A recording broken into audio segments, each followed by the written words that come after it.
And we are live for another Freedom Friday. Congratulations, you have survived being Black in America for another week. And we have another show for you. This is part of our Declassified series. Last week, we had a first installment on Freedom Friday of what we called the Declassified series. And we discussed COINTELPRO. That was the first thing that we thought was important to declassify for our people. That was about the FBI's secret war on Black America. If you haven't seen the show, please go back and watch it. Look at the resources. And if you're an educator, a principal, a school leader, and you have not heard of this story, or you have not, or you are not teaching this story, ask yourself why. Why is that you would not think that something so important in our history would not be something that our kids need to learn and know? Our purpose for declassifying history is to challenge ourselves, our schools, and our educators to teach each other and our children the real story behind our fight for freedom. Today, we have a very special guest to help us exercise these demons of American history. We have African attorney, radio and TV host, newspaper magazine columnist, adjunct professor, vegan, and titled The Angriest Black Man in America, Micheal Coard from Philadelphia. Micheal, thank you for joining us this morning. First of all, thank you for having me. Second, thanks for that concise and abbreviated intro, because I hate it when people read that boring 3-page bio. No, that's not boring at all. Vegan, African, angriest Black man, and a professor. I mean, you got a lot going on, man. I appreciate it. I'm so glad you brought up the vegan thing, because I normally wear that on my sleeve, but I don't like to beat my brothers and sisters down who might not be there yet. But yeah. So when I start speaking, I'm going to run with that. Well, you know, I think it's going to become important as one thread of this declassified topic that we have for today, because there's a part of this group that we're talking about that supported animal rights. And I thought that was an interesting side story that I had never heard about the story. But for those listening and watching today, we are declassifying Operation Move. Operation Move took place in Philadelphia. And this is kind of the background of it. I have two guests today who are Philly people, so they can give us real history. I'm going to give you my facile version of a quick update on it so that we can get into discussion. In 1972, John Africa founded a Black liberationist group in Philadelphia called MOVE. Members of that group created a commune in West Philadelphia. They challenged materialism. They supported animal rights, revolution, and a return to nature. In 1978, when police tried to evict them from their house, a firefight erupted, killing one police officer and injuring several others on both sides. 9 members of the group were sentenced to 100 years in prison for the officer's killing. On a side note, I had heard something about the officer's killing that it actually was not even someone in MOVE. It was 3 officers that were involved in some sort of love triangle with each other, some sort of domestic dispute that I had never heard that part of the story. So really where the story escalates, and this is where I'll end with the intro. In 1985, police arrived with 4 arrest warrants for members of MOVE. It didn't go well. More than 500 police officers were called in, and the result of this engagement was catastrophic. Today, we're declassifying Operation Move for our people. Welcome, fellas. Where do we jump in? Man, I'll defer to Brother Sharif. You can start it off and pass me the baton. Okay. Well, you know what? I would really love to start off at, so knowing like what this show is about and what last week was, I would love for you to just even provide a bridge of like what, we spoke about COINTELPRO. Can you add a couple sentences about what you believe COINTELPRO, how it still, impacts our children, our communities, our fight today? And is that for me? Yes, that's for you, Brother Mike.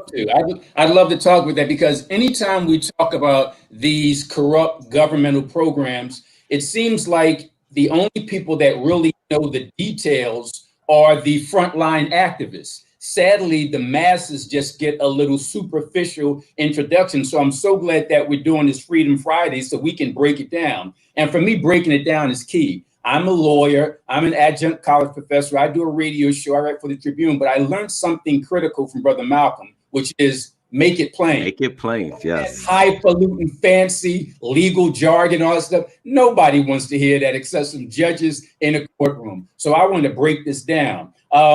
Talking about COINTELPRO, let me just read a couple lines from an article I wrote about 3 or 4 years ago in the Tribune, where I break down what it is. First of all, it's an acronym,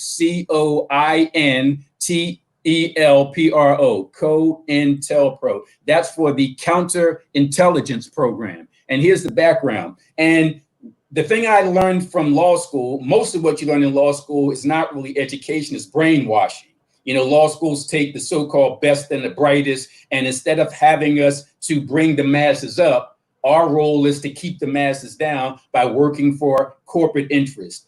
I don't know, I must not have gone to that brainwashing class in law school because I missed that completely. I felt like I was the spook who sat by the door. I felt like I was a soldier behind enemy lines. But the one good thing I did learn from law school is that you should always go to the source. Like I, as the angry black man, I can yell and scream about X, Y, and Z, and people think it's just coming from me, the angry black man. Well, it's not. I'm getting it from the system.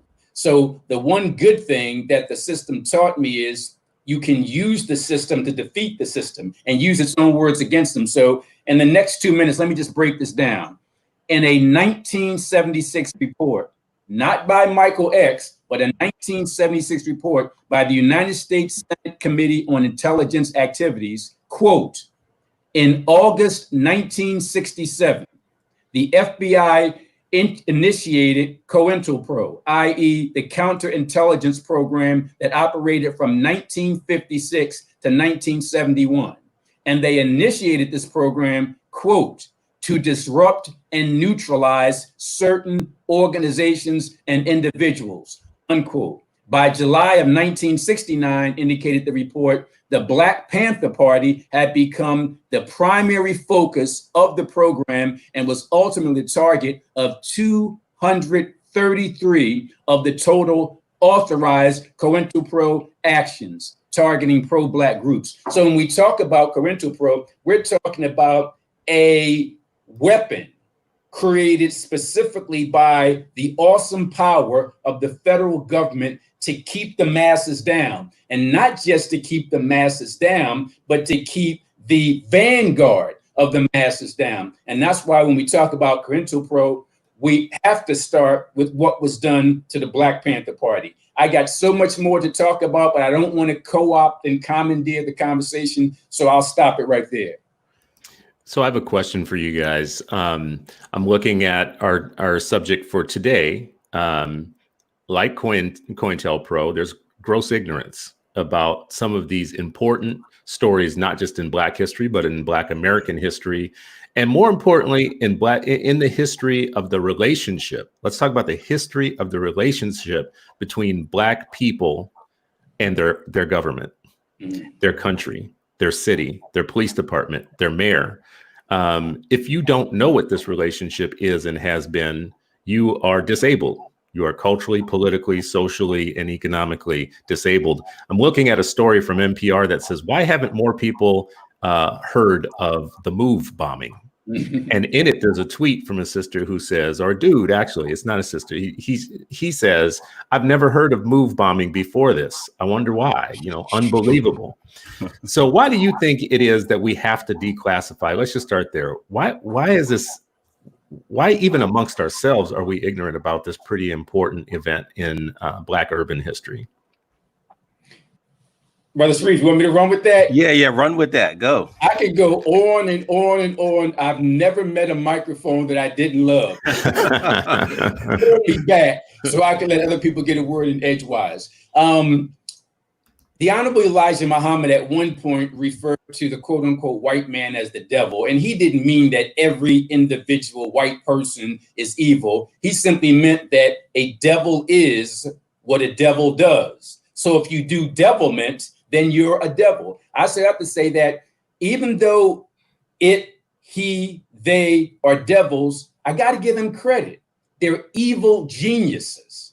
And they're evil geniuses because they understand that the way you keep a strong people down is by keeping away from them information about their ignorance. So if a gorilla has never done what a gorilla needs to do, if a lion has never done what a lion needs to do, if an elephant has never done what an elephant needs to do, that animal doesn't know its strength. But once it can be that natural animal, it's like, wow, not only am I this great, powerful thing, I come from a great, powerful legacy. That's Black folks. So we start the history of Black people here in America on August 25, 1619.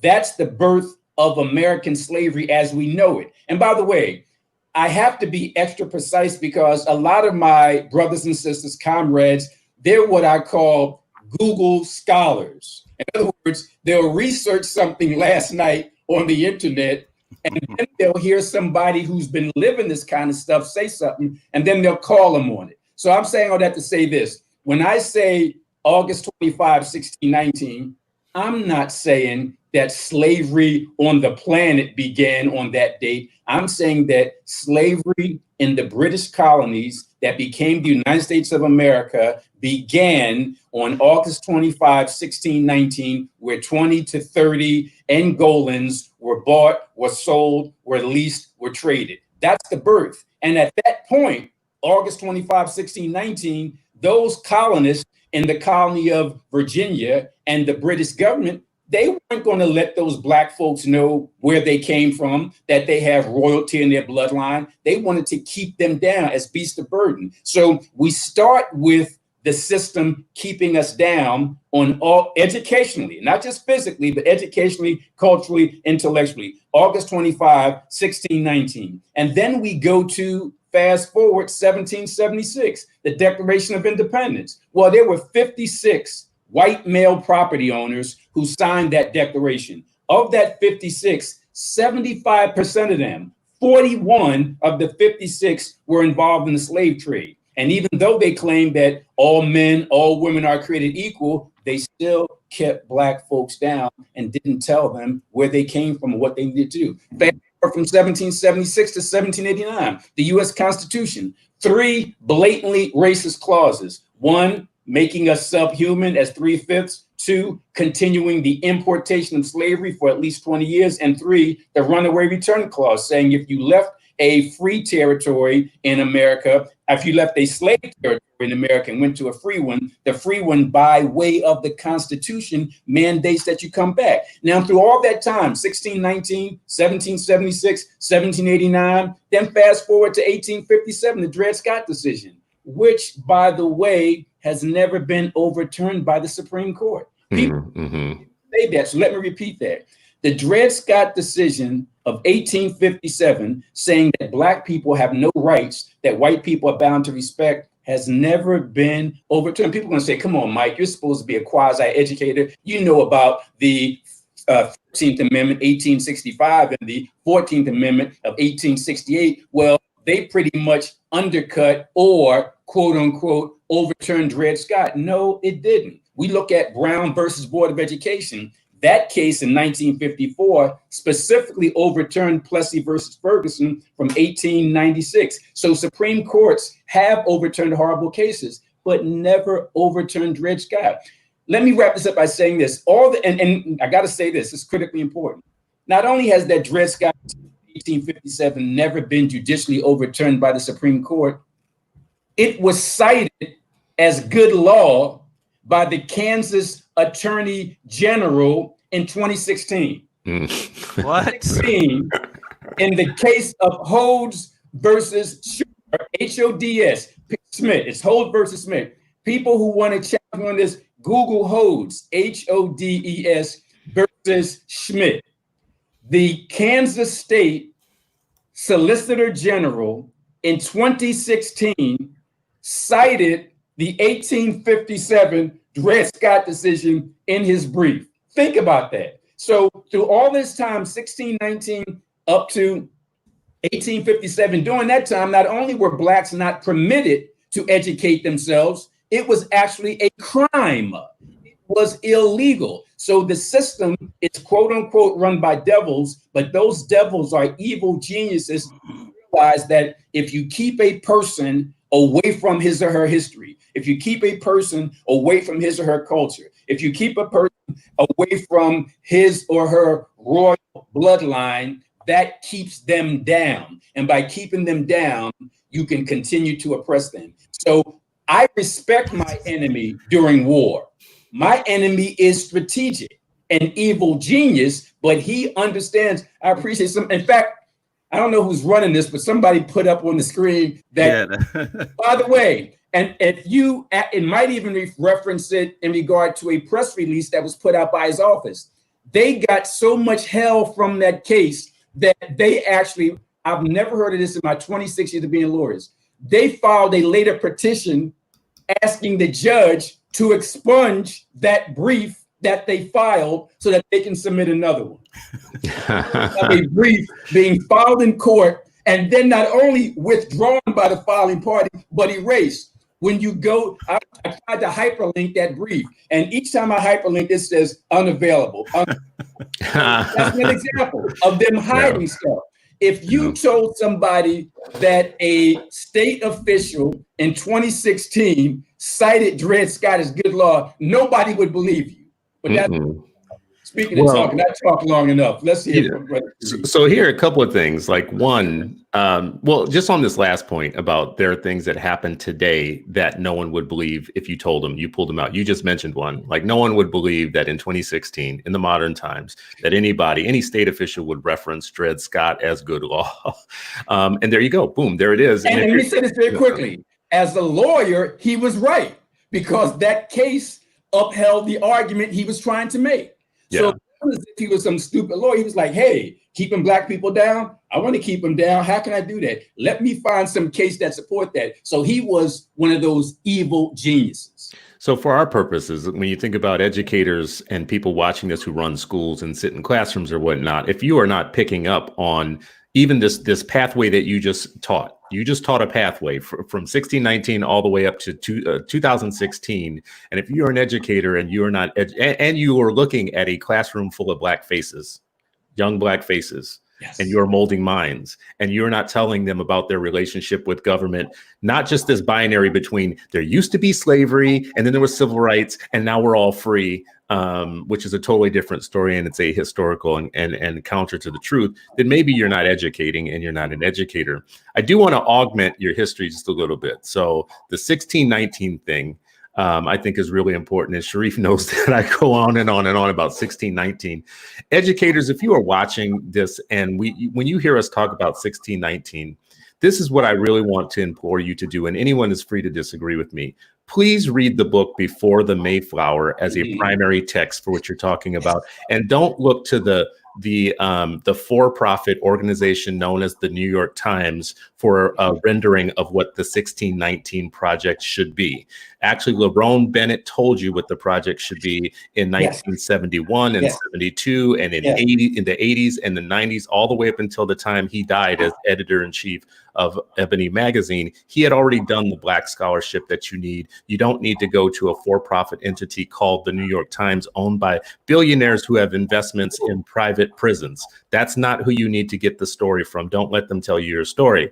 The reason I say that is the 1619 thing is important because Lerone Bennett in that book teaches you that when those people came in 1619, he says, exact quote, slavery by then, slavery was old when Moses was born, right, is what he says.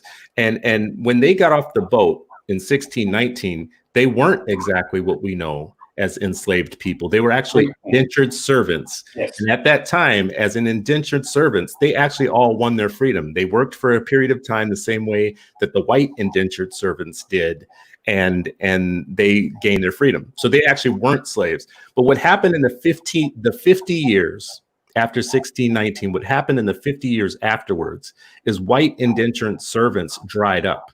And there needed to become a reason to change what had all, before that point, Lerone Bennett teaches you that slavery had been an institution that anybody could have fallen into in Greece, in Rome, in Egypt, whatever, all colors were enslaved. What America did differently with slavery was racialize it into anti-Blackness, and it took them 50 years to create a scientific basis for that enslavement, for that evil genius. The evil genius. It took them 50 years to separate white indentured servants from black indentured servants. And in that time, they made a deal with the white indentured servants of, we will make sure that even if you're poor, at least you'll be white and you won't be the lowest rung on society. And white working class and lower class people took that deal in that 50 years. And that's the founding of America, was racializing slavery and making it permanent. Educators, please read before the Mayflower and stop looking to the New York Times for popular psychology and popular history. It's not working for us. It's not good. Anyway, that's my rant right there. Yeah. Let me just jump in. Let me just jump in before we hear from Brother Steve. I just love it when I have scholars like you to riff like that, because it's almost what we're doing now. And I really love hip hop, and I love the real freestyling, not that garbage where you recite a rhyme that you wrote last night. I just want you to come off the dome. That's exactly what you did. And I'm so glad you broke down that whole notion of slavery versus involuntary servitude. And that's directly on point. The one thing I will add, though, is that even though from a legal standpoint, because surprisingly, several of the 20 to 30, we don't know how many were. History books say 20 and odd. And 20 and odd simply means somewhere around 20 to 30. But those 20 to 30 were brought in and held as quote unquote involuntary servants. That's true in a technical sense, but in a practical sense, they were still enslaved. And what I mean by that is we got to ask ourselves, where did those 20 to 30 come from? Here's the background in 60 seconds. The Portuguese, Europeans, go into Angola, kidnap 350 Africans, headed to what's now known as Mexico. While this Portuguese slave ship is headed to the area we now know to be Mexico with 350 Angolans, that Portuguese slave ship, remember, so even those 20 to 30 in Virginia came from that 350 who were captured as involuntary servants. They were captured into slavery, because when the Europeans came in, they left Europe as free people and voluntarily came here. Some were committed by the courts, but generally speaking, they came here voluntarily. Whereas those 350 Africans were captured, kidnapped, and shackled among those 350, headed to what's now Mexico, as that Portuguese slave ship, the Bautista, is on its way. Two pirate ships, a pirate ship and a Dutch pirate ship, jack the Bautista and take all their stuff. So at least 60 of those 350.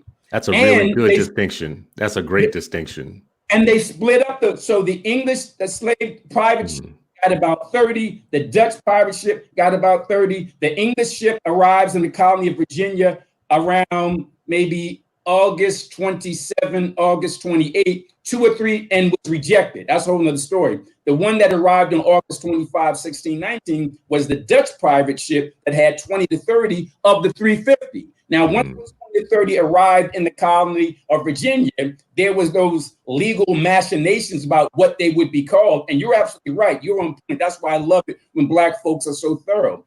At some point, they were converted into a quasi-involuntary servitude, but not really, because they still didn't have the same rights as the European involuntary servants. In fact, later on, when a white involuntary servant breached his contract and ran away, he was fined.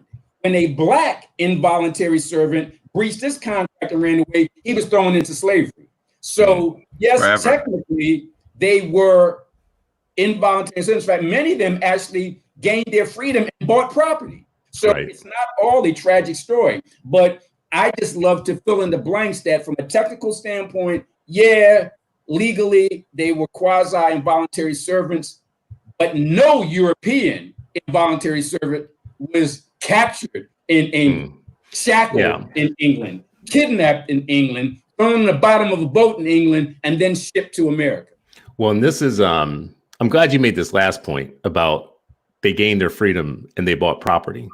Because one of the things that I never knew until I read before the Mayflower, and this was a while back, was that there was, before the racialization of slavery, I love that. So what happened to black people that was different than white people was there became a conflation of black free and slave.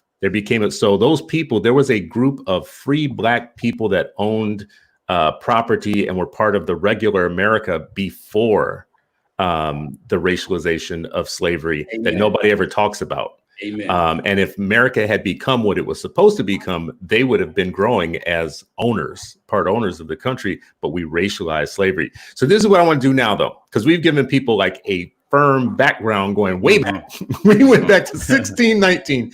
Now tell me on the day, well, I was going to ask you, how is everything we just said important to modern times? And not today when I say modern times, but I mean on the day in 1985, when Operation Move took place, there's a context to what happened that day that is more than just the police having a skirmish with some folks.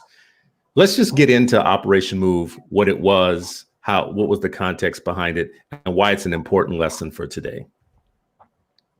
And again, I'm ready to talk, but Brother Steve, you want to get a word? All right, listen. No, I was a former literature and history teacher, and so like I will sit and listen to history, and read history. What I will tell you, is from a child perspective, is I remember sitting at our kitchen table. We lived in West Philly. We were sitting at the kitchen table, and we would watch the news as we were, eating.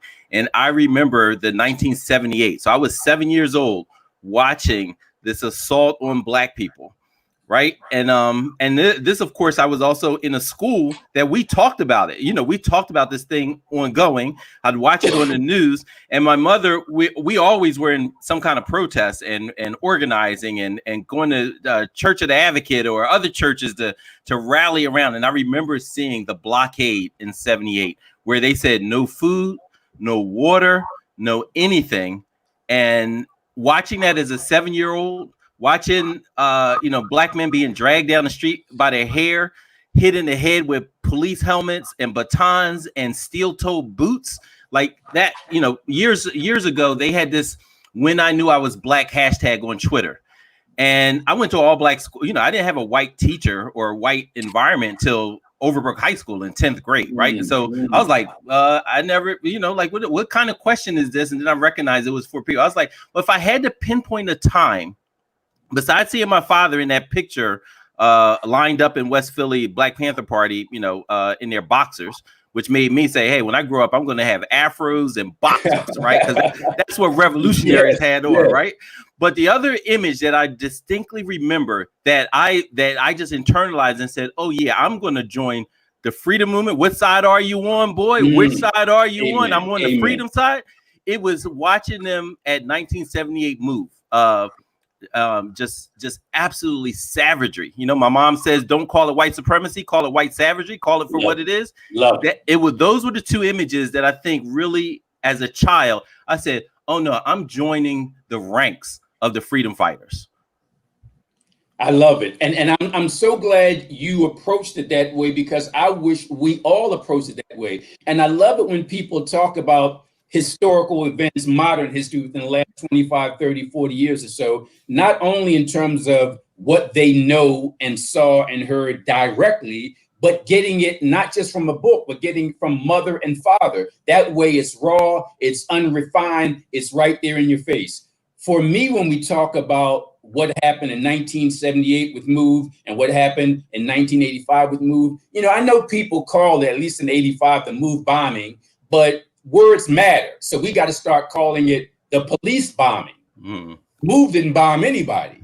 You need to understand that. So this police bombing and this police assault on the Move family, correction, the police assault on black people didn't start in 1985, didn't start in 1979, when the Philadelphia Police Department was the first police department in American history to be prosecuted for brutality, systemic brutality by the federal government. Let me repeat that. We all know about the sheriff's office and police departments in Alabama, in Georgia, in Mississippi. They weren't first. The first police department to be prosecuted by the federal government for systemic brutality was Philadelphia, Pennsylvania in 1979. So I just want to start from the latter part and work myself back. So it wasn't 1985 with the police bombing of Move, wasn't 1979 when Philadelphia made history to be the first police department to be prosecuted, wasn't 1978 with the first police encounter with Move. It goes all the way back to 1704. Like, how does this go to 1704? 1704 in the Carolina colony. This is before Carolina became North or South, before it was a state. It was in 1704 in the colony of Carolina that the first municipal police department was formed. And everything that came out of that is what we see in Philly, Chicago, Detroit, New York. Why? Because in 1704, in the colony of Carolina, there was legislation passed to, quote, deputize white men 21 years and older to monitor and control the slave population, unquote.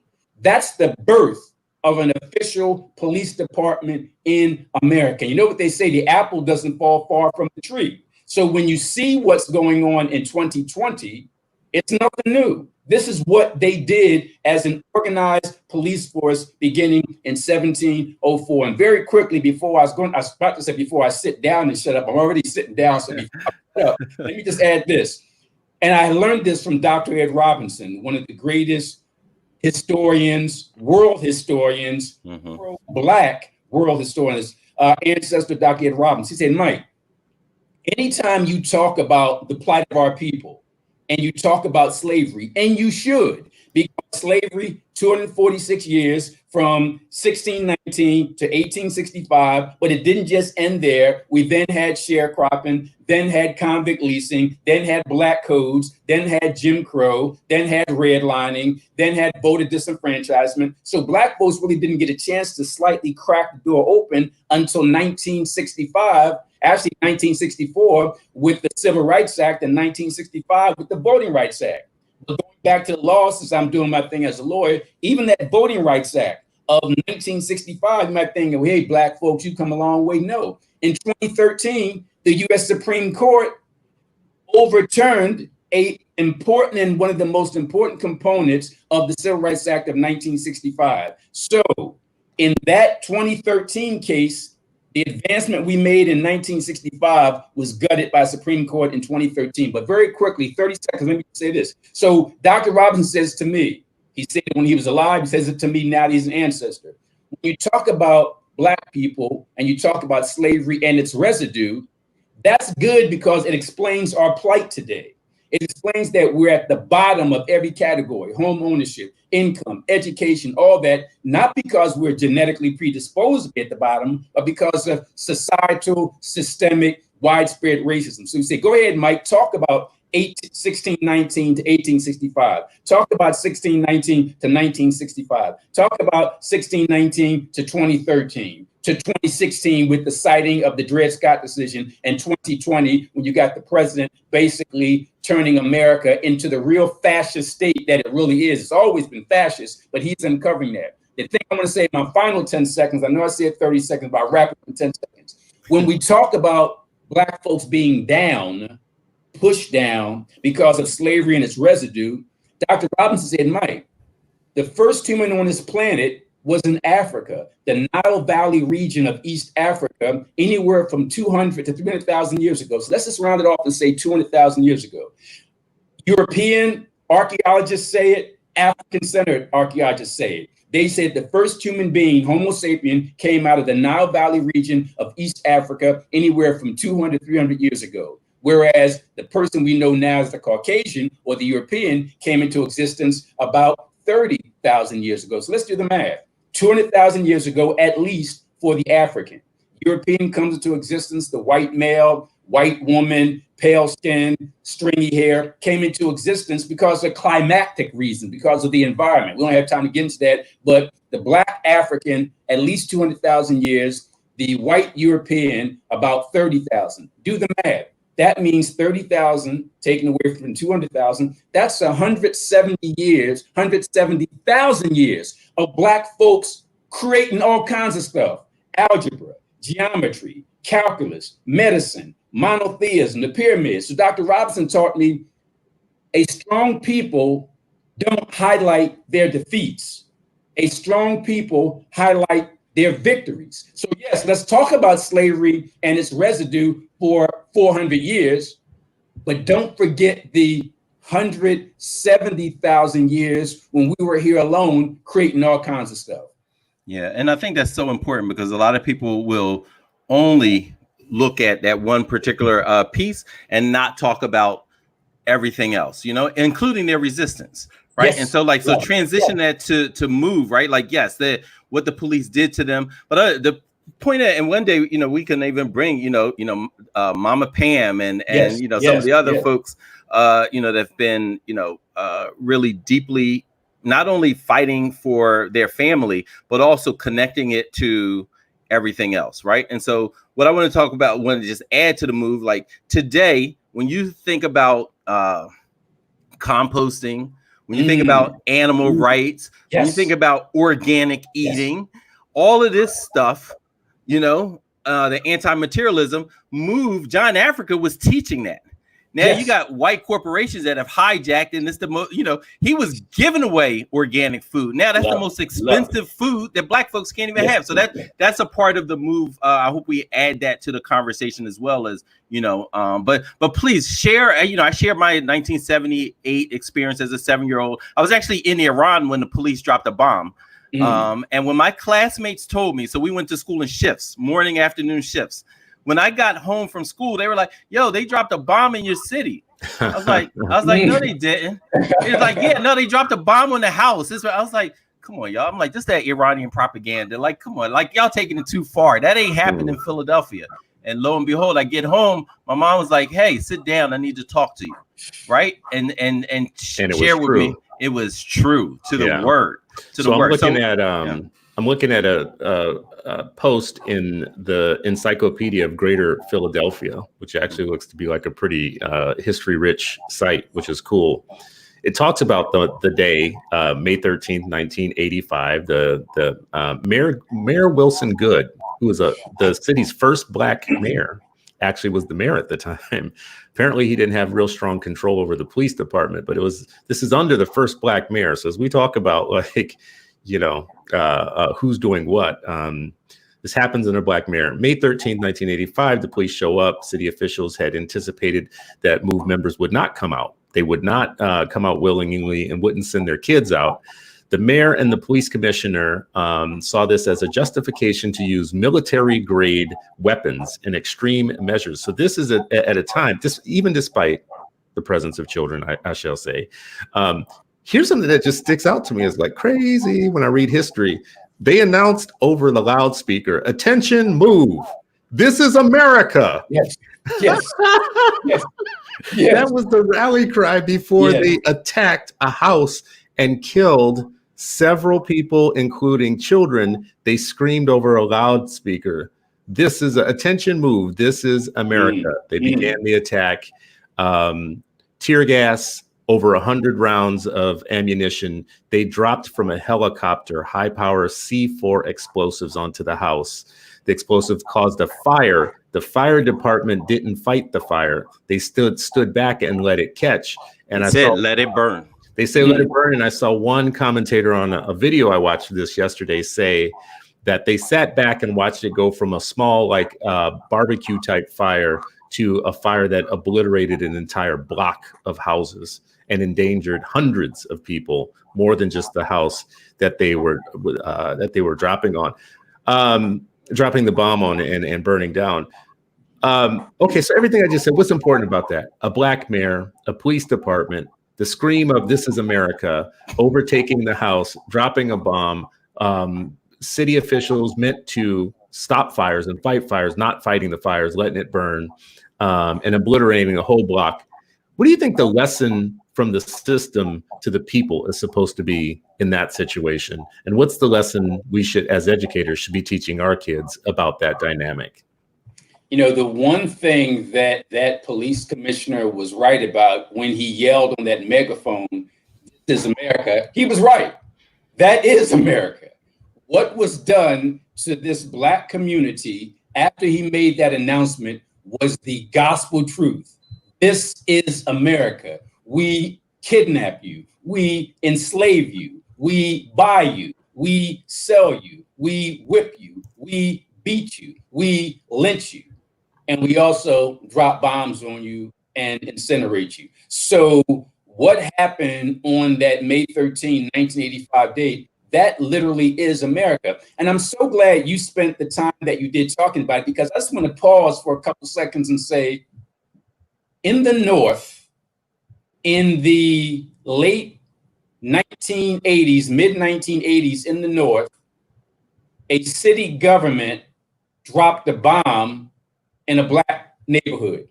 When you say that, it can't be a comma. It can't even be a period. It has to be an exclamation point and then a pause, because we should never get used to the fact that not some quote unquote individual terrorist dropped a bomb. This was the awesome power of the state government dropping a bomb on a Black neighborhood. That's the period. That's the exclamation point. And then did it with impunity.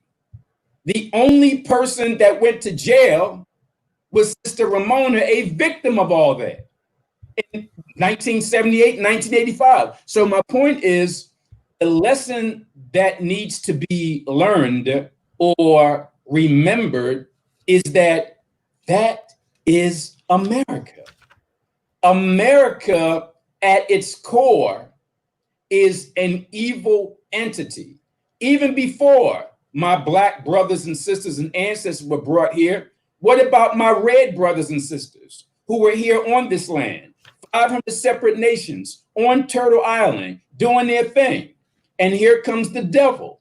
And the devil commits genocide against them and then enslaves my ancestors. So the lesson of MOVE, whether it's 78 or 85, is yes, that is American. One quick thing I want to say, because I certainly want to hear more from Brother Sharif, is I'm not going to say that the system made it so that Wilson Goode would be the first Black mayor.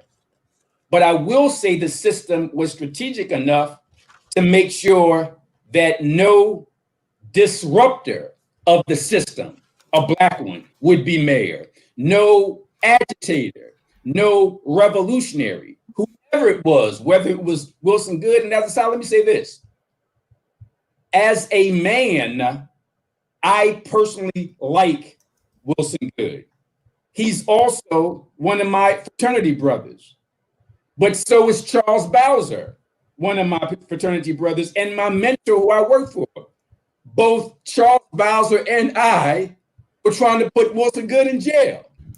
Because just like if my biological brother, born to my mother and father, had been responsible for the death of 11 human beings, including 5 children, I still love my brother, but I'd be loving him by sending him commissary money up to Graterford because he did something wrong. So long story short, the lesson to be learned about what the system did to MOVE is what America does to Black folks. And we should never, ever forget it. And finally, the advantage for the system of having a Black person that's mayor at the time, that's the only reason the city didn't explode. That's the only reason. If a white mayor had been in charge and approved the dropping, Black folks would have gone crazy. But going back to America being the evil genius, don't get me wrong now, I'm not an Obama hater, but America felt safer with an Obama as the first Black president than, let's say, even a Jesse Jackson or somebody like that. So the system is that, hey, we'll let you in, but we're not letting all y'all in. And we're not letting the disruptors in. We're not letting the agitators in. Now, don't get me wrong, I'm a revolutionary pragmatist. We need the hardcore revolutionaries on the street raising hell, and we need those who I won't say are moderate or sell out, but people who have our interest to a certain extent. Because I always say, Malcolm X would never be elected president. Nat Turner would never be elected president. Harriet Tubman would never be elected president. So if you know that as a pragmatic revolutionary, who do we get? Do we get an Obama or do we get a Trump? Strategically, we get an Obama, and we get as much as we can, and we keep it moving. For example, Angela Davis. There's no greater Black revolutionary alive today in America than Angela Davis. Angela Davis said she voted for Biden. She's telling you to vote for Biden, and it's like it's new for her in that way. She would have never said that before, but I think she's a pragmatic revolutionary. Well, I think she's become one because we have such a tilt towards fascism that's so dangerous that it's forcing her hand. In previous times, she could have said, "I'm not voting for Clinton. I'm going to vote for Ralph Nader," as I did, by the way. I'm voting for Nader, and I think it was Lenora Fulani at the time, because there's no difference between Clinton or Gore and Bush, for instance, was one of her things that she said then. We've come to a time where she can't say that anymore. I do want to say this about the America thing. America, the devil. America is bad, and the evil geniuses. Because I don't want to be, I don't want our people watching us to be confused. And we can have a deep, contextual conversation where we will all come at this from different points of view. For me, the American story. I recently posted something that the people protesting, for instance, in Portland against federal agents. The people protesting are more American than the federal agents are, right? And they are more American than the president is right now. And they are more patriots than the president is. And there's a long tradition in the United States. Matter of fact, the birth of the United States, to me, a lot of it starts with the Black man named Crispus Attucks, who fell out one night and said, "I ain't taking this shit no more. I don't care if you got guns. I don't care whatever." The birth of America is a Black man looking at the powers that be and saying, "I'm drunk and I ain't gonna take this shit no more." Right? And boom, out of that you get a country. And America is not the evil genius that is a powerful spirit within America, but that powerful spirit always meets opposition. That is Leonard Peltier, that is Marcus Garvey, that is Cesar Chavez, that is Chicano Americans, Asian Americans, that is the AIM movement, the Black Panther Party, even things like Tony Brown's Journal, whatever your flavor is. You could say Cornel West, whatever your flavor is, America is that too. And the thing that has never died in the United States from Crispus Attucks to now is something that is embedded in the American psyche, that if you try to oppress too much, you will eventually and continuously meet resistance. I love it. And the resistors may die in the streets, or they may get gassed, or they may get a rubber bullet to the head, or they may get something, bad happen to them. But like Crispus Attucks, they are ready to make that happen because they understand that freedom is better than dying in freedom is better than living in slavery, I think, for a lot of people, and they realize they're willing to take the risk. Now, the educators teaching about this thing, are you continuously teaching about empire and the empire winners? Are you on the side of the federal government in this situation? Are you on the side of the British soldiers who were shooting back and massacred people when Crispus Attucks did that? Or are you teaching about the resistors? And those people are as American as America can get. And it's the only reason why we have advances in the United States. In my mind, this is my mind. This is why we are a better country today than we were years ago. It's because people made it better by fighting. So that's my only nuance here. What do you say, Brother El-Mekki, listening to all of this? Listen, I think there's two visions for America. I think when they said that they were going to bomb Black people, it's reminiscent of when they said they were going to bomb Tulsa. And they said our vision of America is pro-white. It is anti-Black and anti-anybody else that does not ascribe to whiteness, that does not kiss the ring of white supremacy. And there's another group who said, no, we're part of the resistance, and we're going to resist every step of the way. We may not, as Dr. Fuller says, we may have been liberated, but we're not yet free, and we are going to fight that, as Malcolm said, by any means necessary, right? And so when I think about, as educators, right, people from the outside would come and say, how come at Shoemaker you hosting people like Amir Suleiman and Dr. Fuller and Jawanza Kunjufu and Micheal Coard and Ramona Africa and Pam Africa and the Black Panther Party folks? And why are you doing that? I was like, because I'm an educator, and I'm an educator of Black children in this West Philadelphia school. And when I think when Ramona Africa, one of the person that was arrested after being bombed, tear gas, water hose, shot at, carrying one child out, one child, when they would just come at her and come at our school community for this. And Ramona said, you know what, this school Shoemaker, I used to live around the corner on Peach Street, the adjacent street. My mother said, you can't go there because they will destroy Black brains in that school. Ramona Africa said this. She said, and she was a child, I guess, in the 40s, 50s. Right. And so this is why education is so important. Her mother scraped together, and I think she sent her to Catholic school. Same story of my mother and my 8 or 9 aunts and uncles. Right. They're like, that school will kill, because it's not just Black lives matter, it's Black brains matter. And these educators have to make sure that we are educating. Right. I'm so glad every time we bring up Lerone Bennett, right, and talking about his book and his work, what drove me as an educator is this quote, and this is what I hang in my head. This is what I would talk to our students about. An educator in a system of oppression chooses to be either an oppressor or a liberator. And there's too many educators who are choosing to be oppressor, and they're waving the flag of the oppressor in a way. When I say flag, I'm not just talking about the red, white, and blue flag. I'm talking about caping or whatever other term that you use. And most importantly, teaching. Because when you teach from that perspective only, and you don't interrogate what voices are missing, what experiences are missing, who used to live here, when I started my teaching career at Turner Middle School, my students were the children of the parents who lived on that block on Osage Avenue.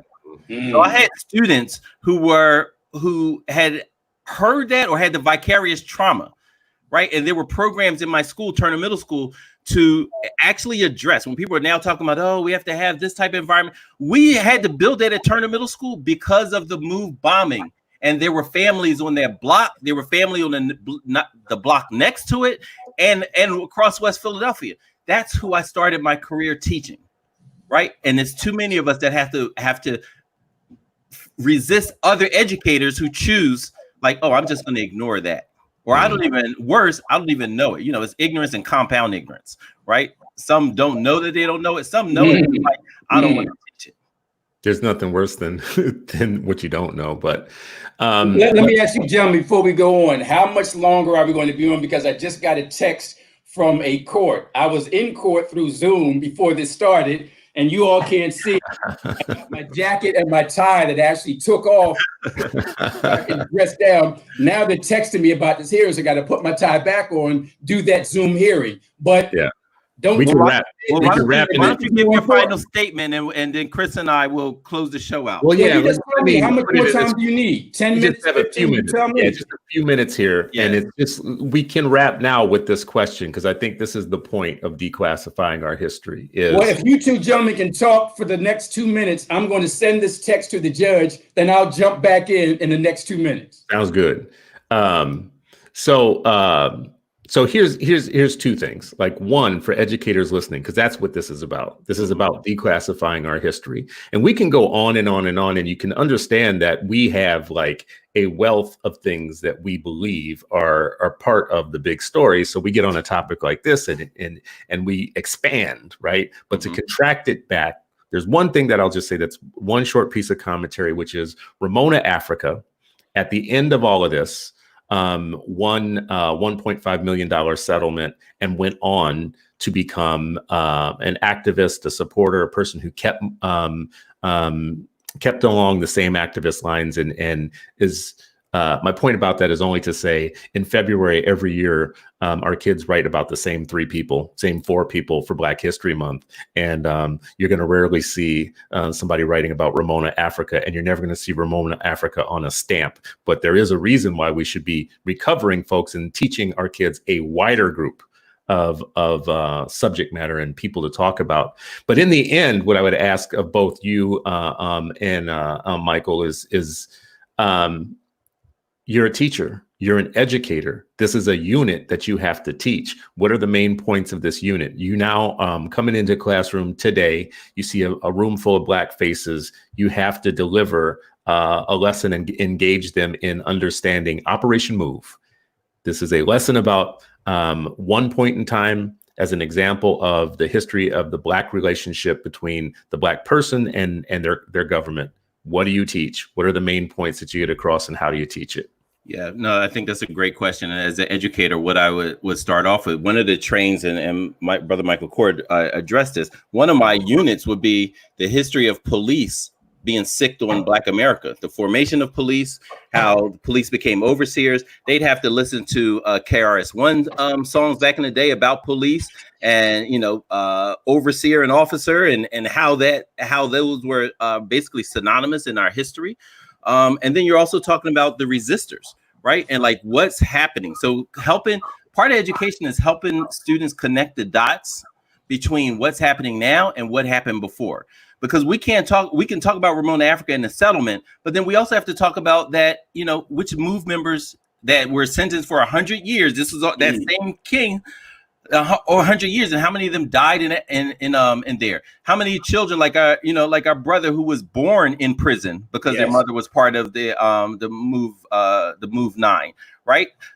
So we have to, that part of the educational process would be that how many of them just got out after 40 something years in jail the officer shot the other officer in the back. All the scientists and the forensic scientists showed that was impossible for that to have happened from MOVE. It happened behind, and he was facing the MOVE. So that was a police officer that did that to his brother, but they sentenced everybody else for 100 years for being a victim of white savagery, right? So this is what my lessons were about as a literature and history teacher, that these things are all connected, that when what happened to James Byrd in Texas, being dragged until he was decapitated, is the same type of vision that they have for America, whether they have a badge or not, because we know from back in the day, they're all in the back rooms planning together. Some may have badges, some may just have the badge of whiteness, which gives them the authority to say Black people have no rights that have to be respected by them and the government and their vision. And so that's where I would start. I would part of my lessons would be I had a poster when I was a teacher of here are all the freedom fighters still in jail for basically saying, I am a man, I am a woman. Right. And so we talk about Black Panther Party members, even after COINTELPRO, how many of them are still in jail? Even after the government says, yes, we did this. These were the weapons that we used against you.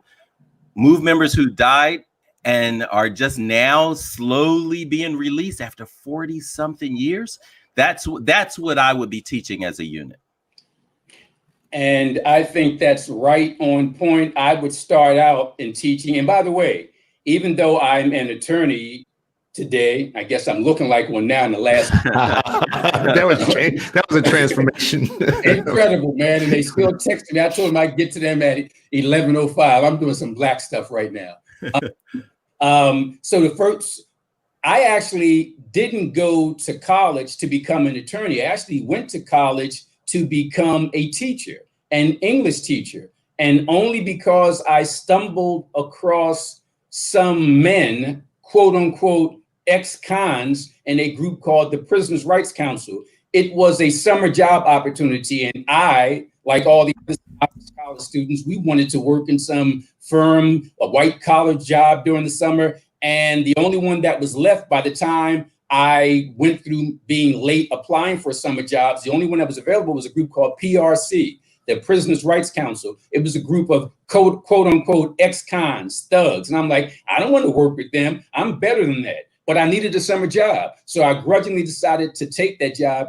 It changed my life completely. I understood what Malcolm meant about the transformation that could happen in prison. I understood what the Honorable Elijah Muhammad talked about when he talked about Black men coming into their cultural and spiritual consciousness, many of them in prison. So instead of me judging these Black men, I began to listen to them, and they said, Mike, teaching is a noble profession, but you love to talk and you love to argue, and you keep talking about this justice stuff, man. We think you'd be perfect for law school. So because of these Black men, I kind of redirected my goal. But my whole purpose in life coming out of Masterman was to become a teacher. So I not only view educators and education as a noble profession, to me, it's the fundamental profession. Because if we can get more educators like Sharif and people who think like him, there's no need for me.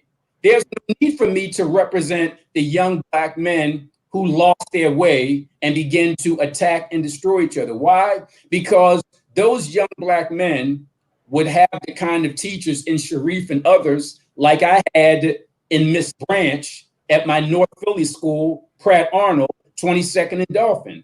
And Miss Branch impressed upon me the importance of knowing stuff, of learning stuff. So for me, going to school in the 3rd grade wasn't like a chore, wasn't like a job. I was like going to eat. That was food for me. And that was only because of Miss Branch, who, by the way, is still alive today. Oh, wow. About a year ago, I had to defend. She's like in her late 90s, but she remembered me. Anyway, long story short, she made me understand the importance of education. And by her laying the foundation, I do well on this 3rd grade citywide test. What does the system do? Pluck me out of this North Philly under-resourced Pratt Arnold School. Great teachers, but under-resourced. The system plucks me out of that, puts me in Masterman, and now I'm on my way to college. I'm on my way to law school. So education is fundamental. And specifically in regard to the whole MOVE thing, as a lawyer, I would explain to people that the law is bullshit. Pardon my language. I always tell people that I am not a lawyer who happens to be a Black man. Instead, I'm a Black man who just happens to be a lawyer. So whatever lane is smoothest for me toward revolution, that's it. If being a bus driver was my lane to revolution, I'd be a bus driver. If being a plumber was my lane, but for whatever reason, becoming a lawyer. The other thing I say is this: even after passing the bar, I tell people, I don't go to court to get justice because there's very little there. Instead, I go to court to expose the injustice because there's a whole lot there. So I'm not one of these typical lawyers that say, hey, the law is a great thing, use it as a tool. The law is not a great thing. Slavery was legal. Women not being able to vote was legal. The Holocaust in Germany was legal. Apartheid South Africa was legal. So don't tell me about the law. Tell me about the justice that's supposed to undercut what, or I should say undergird what the law is about. So I tell you people about MOVE, like, why are these innocent people in jail? Why are these innocent people and children being firebombed? It has nothing to do with law. It has everything to do with the evilness and the wickedness and the racism of the system.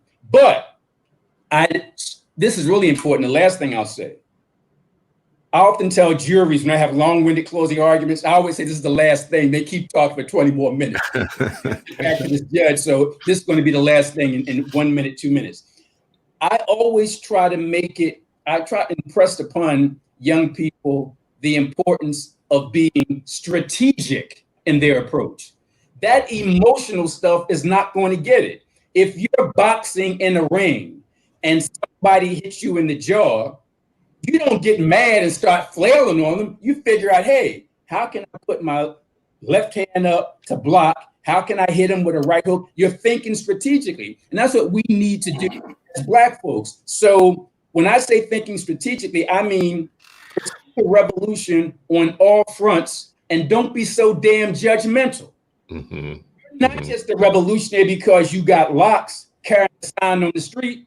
You can be a revolutionary plumber, carpenter, bus driver, elected official, minister, whatever your lane is to move people forward. And I'm proud to say I'm a Pan-African socialist. But for me being a Pan-African socialist, that doesn't mean that people who are not that are not with me. You talking about cancel culture? My thing is to feed people who are hungry. Call it socialism, call it whatever you want. I want to clothe people who are naked. Call it socialism, whatever you want. I want to free the unjustly imprisoned. So I don't care what you call it. And I promise you both, this is really the last point I'm going to make. It's all about unity without uniformity. And I've impressed upon the children what that means. Unity without uniformity. That means we're not all Muslim. We're not all Christian. We're not all men. We're not all women. We're not all gay. We're not all straight. We're not all rich. We're not all poor, but we're all Black. So we need to look at 100 issues affecting the Black community and bring all those different Black groups and people together and say, hey, there's 100 issues affecting Blacks in this bucket. Now, I know off the top, there's 30 that we never going to agree upon. So let's take those 30 out. We got 70 left. And of that 70, 20 is going to cause us problems. Take those out. We got 50 left. And now we're going through it, we might find that at the end of the day, there's only 10 of those 100 that all Black people agree upon. Let's focus on all 10 of those. And then once we get those 10 things done, then go back to that other pile of those 90 things. So it's all about being strategic in your approach and understanding that it's about unity without uniformity. We don't all have to have the same uniform on, but we have to be united in what we want to do. That's it. And I got my third text from the court, so I got to get out of here in 1 minute. Well, thank you very much. Yes, go and do your great work with the court there, and we will wrap here. Go expose that injustice. Expose it.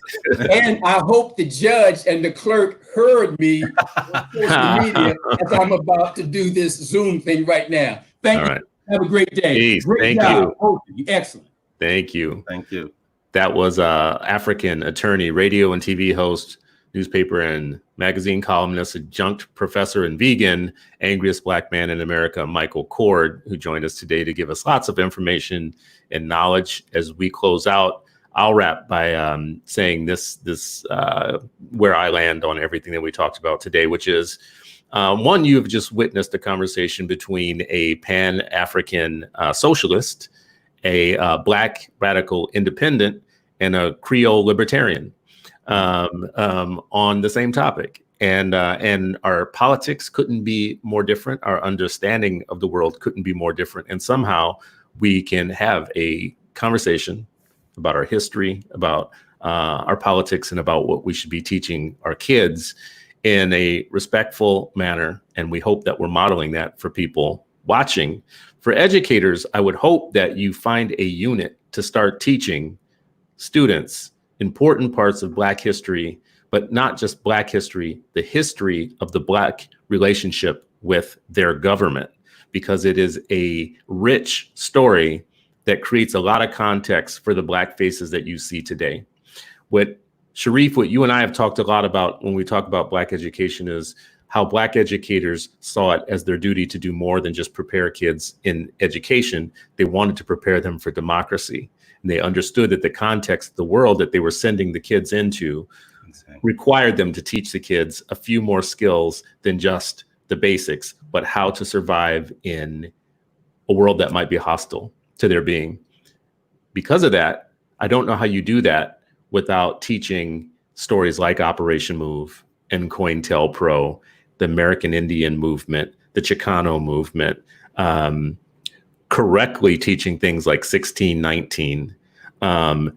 I notice in our comments here, Michelle Johnson wrote primary sources. We need to teach our students to read primary sources, give them the tools to interpret themselves. I heard our guest just say his third grade teacher told him that knowledge was important, and now he has a credential that only less than 1% of Black people have, right? He's an attorney, and he has taken that revolutionary spirit into courtrooms only because he's been prepared to do that.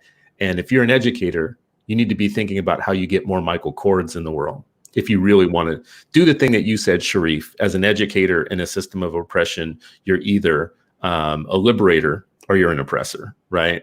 If you want to be a liberator, you have to be thinking to yourself how you prepare people like Micheal Coard to have a credential that only like 1% of us have, right? And that's really creating a real bomb. Mm-hmm. Creating a Micheal Coard through your education system is a real bomb. That is a real challenge to the system. And you can't do that if you're sitting in talking circles reading White Fragility and you've never read Before the Mayflower. You can't do that if you're reading Ta-Nehisi Coates and loving every piece of it, but you've never really dissected Baldwin and before Baldwin, what came before Baldwin.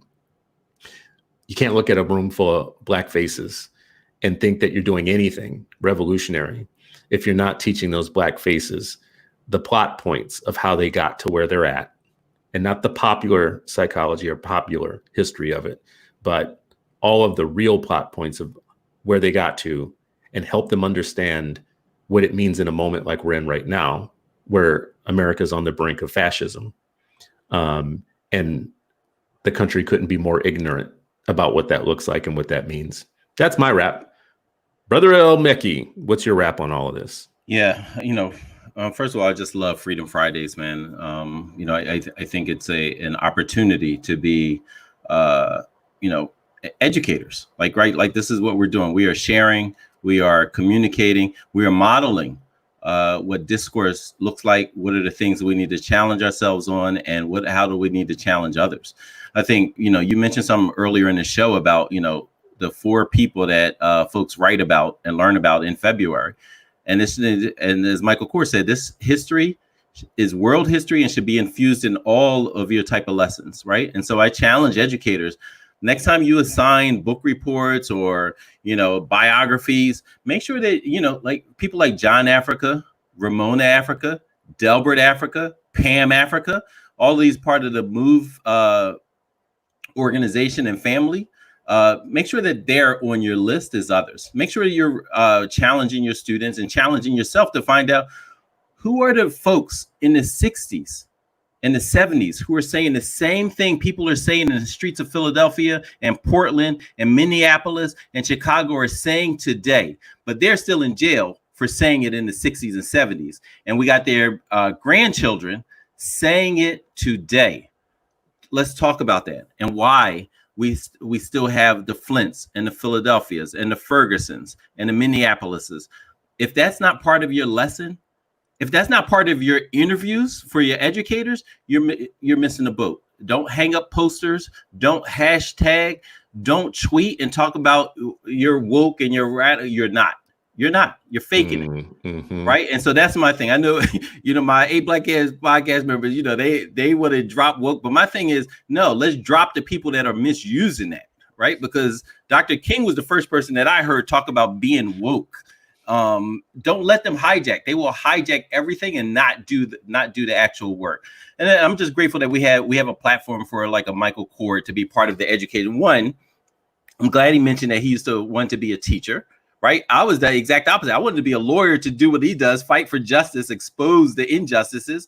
And I met folks who said, nah, you should become a teacher. So I love that that's all part of we're part of the same community and we're attacking things a different way. One small note. My parents had 4 Black men as children, birthed 4 Black boys who are Black men. Every last one of us has been assaulted by police, detained by police. And when I say detained, I mean in a cell, right? And every time my parents, they were like, let's call Micheal Coard. So that's the type of person. 4 brothers who've also all needed to call on Micheal Coard's, services. And then the last thing I would say is just this unity, and this is why you had the Black Student Union coming up with these 10 platforms. This is why you had the Black Panther Party coming up with 10-point platform, right? Let's find what unifies us. That will take up all the energy we actually have, all the strategy and strategic juices that we need without all the infighting. And so I would challenge us all to do that. And number one is education. I'm gonna just add this last context for folks who are outside of Philadelphia. When Micheal Coard talks about being plucked out of that all black school, all black neighborhood, and put it in Masterman, this is what happened. Masterman is a mostly white school. It is a school that they hardly let any black people in. The black children who go there will tell you, like, there was a part of the protest that was had recently. It ended up being in front of Masterman because of the experiences of black and brown children in the school, right? And so this is you're smart, come to this white school and then you'll be great, but they are unprotected often, right? There are very few black staff there, very few black children there, but this is the most resource school in the city and ranked, the #1 school. Mm-hmm. It's a 5th through 12th grade school. Some of the elementary school 5th, 6th graders don't make it into the high school. Like, they shrink the high school. Like, yeah, you may have been good for middle school, you ain't good enough for the high school. So when we're talking about like school choice, that's their example. Even though they'll fuss at me for having a leading a charter school for 11 years, their version of choice is we're going to put a gate and we're going to decide who gets in. My charter school, everybody in the neighborhood got in. Their example of choice is we're going to select a handful of black folks, handful of brown folks, and this is going to be a white institution that we choose, right? Mm-hmm. And so don't get it twisted. Don't let them put blindfolds over your ear. All of this is part of the same institutional systems that we have to resist against. I love that you said that, and it's a great place to stop. I want to say thank you to everybody who's been listening, who's been watching. Your feedback has been critical, and it's been amazing. The comments that you leave are amazing. The fact that you have shared this Freedom Friday with other people, and they are starting to watch also, is amazing. The fact that we have a communal space, because that's what this is, a communal space to come together on Fridays to feel good before the weekend comes, that we get empowerment information. We get power information. We don't get like the same awfulizing of our people and our children. We get the information that sets us free and sets us correct to be good revolutionaries. In what you just said, you talked about the system. Michael talked about the system. I always talk about the system, and educators are part of a system. I do want to call out before we wrap, there's always a comment in here about, well, what about, charter schools do this or don't do that, and school choice do this and don't do that. And I don't know how you can listen to a conversation. Like, there was one comment today. I hope you guys aren't anti-public school. I don't know how we can have an entire hour and a half, damn near, about a plot point in African American history that is not being taught to our children, and still have such system-loving individuals come into a discussion about the system and how the relationship between the black person, the African American, the African in America, as related to the government, the system, and still hold this idea that it's about charters versus traditional schools. The system, needs to be defended in some way, shape, or form. It's just bizarre. It's just weird. I mean, some of it is the Stockholm syndrome. Some of it is just this push to, when you look at, I love just connecting the dots, like to comments like that, to people telling Frederick Douglass when he first ran away, well, you need to return. You need to Frederick go back. Douglass attempted to run away multiple times, right? Yeah. Frederick Douglass said, when he was approached on his deathbed about what should I do to fight for justice, he said, agitate, agitate, agitate. He didn't say become complacent. He didn't say stay in your place. He didn't say fall in love with the very institutions that, people look at. Institution, the government, all of that is large. It's not just the police, and so when people kind of chop it up, not understanding it's the same filthy manure that all this shit grew out of. Like it's frustrating, right? Yeah. It's all like mushrooms. Yeah, just a bunch of mushrooms. Yeah, it's like this manure, and this tree is in that manure, and it's the police. This tree is in that manure, and it's the educational system. And he's like, well, the educational system, that's the good part, and the police is it's all. Look at the experiences of black children, and then tell me. Don't come up here talking about an institution until you show me what are the outcomes for black children. I can tell you the outcomes of black children with racist police. I can show you the teachers and the judges teachers and and the judges. military and Exactly. everything else. Thank You know. Thank you. All right. Well, we're gonna wrap there. We went long today, my people. Oh yeah, wow, it's 11:19. Yeah, we went long, but you know what? This is what we got to do. We got to like come together and we got to educate together. So thank you all for watching, Brother El-Mekki. Thank you for another great week. Brother Coard, who is not with us, thank you for coming on, bringing your wisdom to the show. And we will do it again next week. Wait to see what we're going to declassify for next week for our people. Thank you for watching, everyone, and have a great weekend.